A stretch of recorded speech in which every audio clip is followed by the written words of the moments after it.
मदनपुर गांव में हरिया नाम का एक किसान रहता था।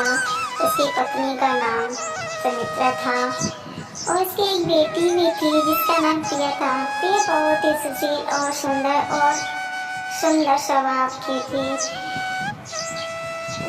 हरिया अपने खेत में मजदूरी करता, उसी से अपने परिवार का पालन पोषण करता था और उसे बस यही चिंता खाई जा रही थी। उसकी बेटी दिनों दिन जवान होती जा रही है, उसकी शादी करनी है, मुझे धन इकट्ठा भी करना है अपनी बेटी की शादी के लिए। तभी वो सुमित्रा से कहता है एक दिन, सुमित्रा तुम्हें बेटी की चिंता है कि नहीं, शादी करनी है हमें। मैंने अपने दोस्त मोहन से भी बोल दिया था कि कोई लड़का हो तो मुझे बताना, वो बता देगा मुझे और मैं देख लूँगा, उनसे बात भी कर लूँगा कि हमारे पास ज़्यादा कुछ तो नहीं है देने के लिए, जितना है हम वैसे ही शादी कर पाएंगे अपनी बेटी की। तभी सुमित्रा कहती है, हाँ मैं भी बहुत दिन से सोच रही थी कि हमारी प्रिया जवान हो गई है, उसका ब्याह भी करना है। मैंने भी कुछ गहने अपनी इकट्ठे कर रखे हैं अपनी बेटी के लिए, उसकी शादी में देने के लिए।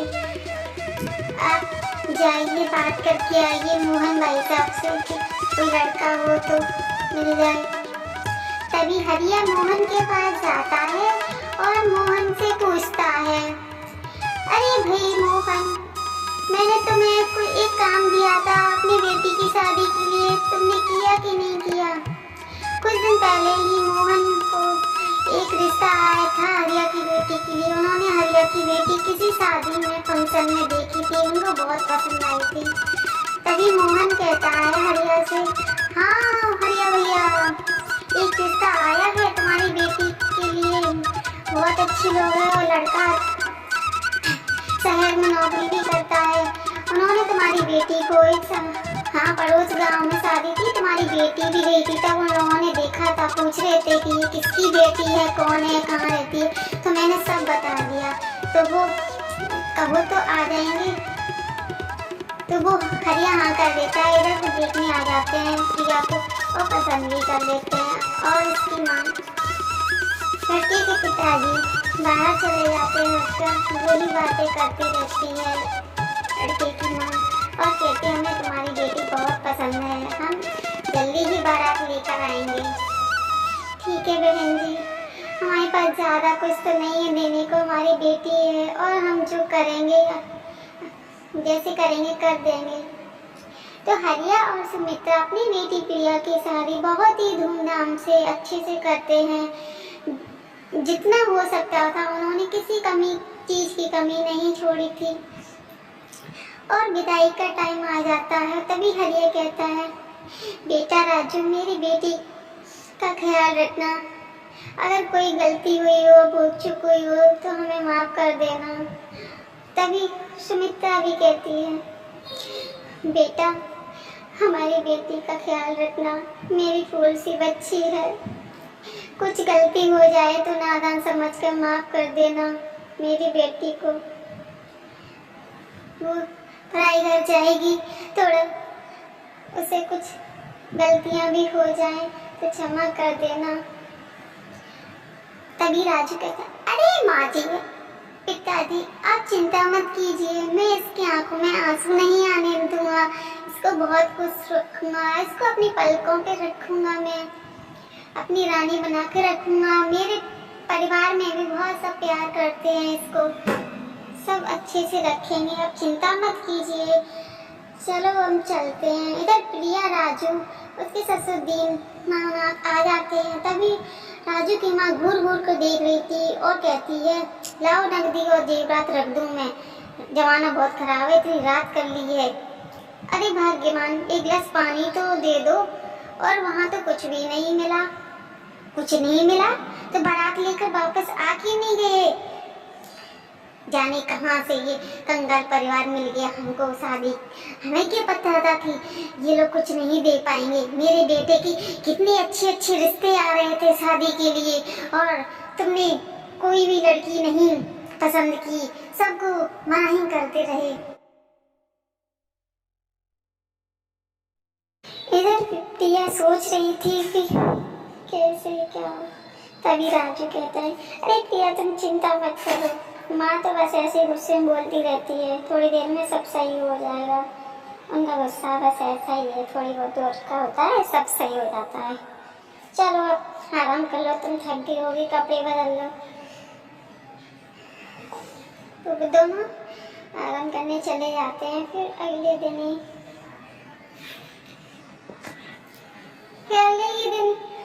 सरला, प्रिया प्रिया कहाँ मर गई? हाँ माँ जी, क्या बात है? चाय नहीं लाई मेरे लिए? हाँ माँ जी, मैं आपको पूछने वाली थी कि माँ जी आपके लिए चाय ले आऊँ। अभी लाती हूँ माँ जी, आप चिंता मत कीजिए, आप बैठिए आराम से। प्रिया चाय दे जाती है और मनी मन सरला बहुत गुस्सा हो रही होती है कि इसको कुछ ना कुछ करना ही पड़ेगा, कुछ ना कुछ बहाना ढूंढती रहती है सुनाने के। तभी कहती है, प्रिया ओ प्रिया इधर आ, ये चाय है, ऐसी बनती है चाय? तू भी क्या जाने है, गरीब लोग क्या जाने चाय का स्वाद कैसा होता है, क्या होता है। तभी प्रिया आ जाती है वहाँ पे। माँ जी चाय तो अच्छी बनी थी, इन्होंने तो कहा अच्छी बनी है। अच्छा जवान लड़ाती है मेरे से, तुझे तमीज नहीं है क्या? तेरे माँ बाप ने क्या सिखाया है तुझे? ये सब होने के बाद अगले ही दिन राजू प्रिया से कहता है, प्रिया मेरा फोन आ गया है कंपनी से, मैं काम करने के लिए जा रहा हूँ, तो अपना ख्याल रखना, घर का ख्याल रखना, माँ पापा का ख्याल रखना, ठीक है? और तुम्हारी जिम्मेदारी है सब। आप जा रहे हो, मुझे आपके बिना अच्छा भी नहीं लगेगा। आप कब आओगे? फोन कर लिया करना आप वहाँ जा करके। और इधर राजू की माँ सुन रही थी सब और घूर घूर कर देख रही थी दोनों को। तभी आ जाती है वहीं पे और बहुत गुस्से में उस प्रिया की तरफ देखती है, फिर सुनाने लगती है। इधर राजू जाने लगता है और वो कहती है, राजू को तो जाने दे, तब मैं इसको देखती हूँ कैसे रहती है इस घर में।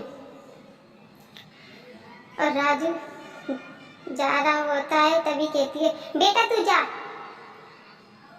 क्यों नहीं? ये काम पे नहीं जाएगा तो क्या पलंग पर बैठ के तेरे पैर दबाएगा?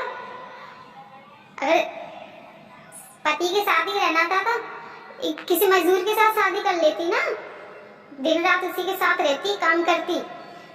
मेरा बेटा तो ऐसे ही रहेगा, परदेश जाएगा, 2 दिन के लिए आएगा वहीं रहेगा।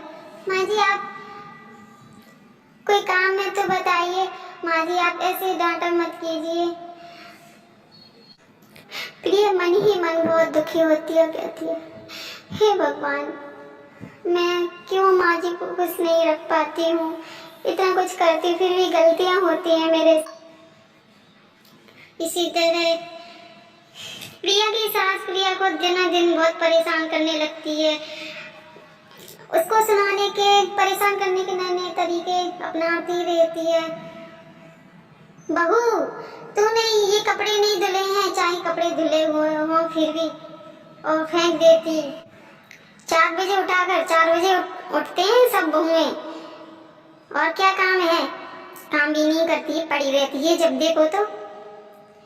ऐसे ही करते करते बहुत सारे दिन हो जाते हैं सरला को, और एक दिन फिर ऐसा आता है कि इस सरला को अपनी गलतियों को बहुत पछतावा होता है और वो प्रिया से कहती है, बहू प्रिया मुझे माफ कर दे मेरी बच्ची, मैंने तेरे साथ कितना गलत व्यवहार किया और तूने उफ तक नहीं किया, मैं दिन ब दिन तुझे तंग करती रही, मेरा बेटा भी नहीं रहता है और उसके पीछे मैं तुझे कितने तरह तरह के बहाने ढूंढती रही परेशान करने के लिए, और तू है कि बस हंसती खिलखिलाती रहती थी। तभी प्रिया कहती है, अरे माँ आप ऐसे क्यों सोचती हो, मुझे तो कभी भी आपकी कभी कमी नहीं दिखी मुझे, आप डांटती हो अच्छे के लिए डांटते हो, बड़े क्यों होते हैं? डांटने के लिए ही तो होते हैं।